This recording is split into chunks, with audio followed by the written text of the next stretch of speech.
یک بار به خدا گفتم که ای که مرا خوانده ای راه نشانم بده، در شب ظلمانی ماه نشانم بده.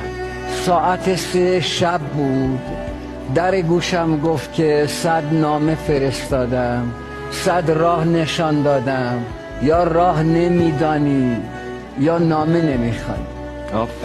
گفتم یه چندرغاز عمری دادی، دمار من در بود، چی میخوای از جون من؟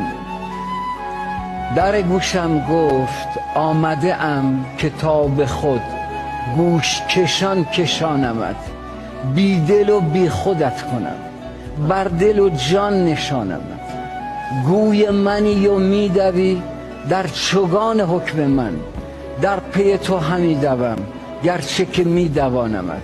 خودم میزنم زیرت، خودم میندازم تو دل رنج، خودم هم نگرانتم که بهت آسیبی نرسه. گفتم خب یه بارکد به من بده، چی میخوای از من؟ فرمود فقط این نکته رو تا آخر عمرت به خاطر بسپر، تمام راحتی بیرون تو قاتل رشد توه و تمام آرامش درون تو لازمه رشد توه.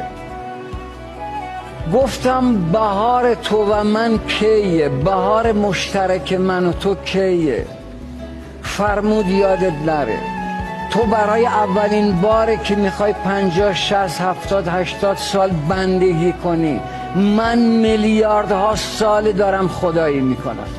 بیا یه بارم شده دستو بذار تو دست من، این همه دستت به سمت دیگران دراز بوده.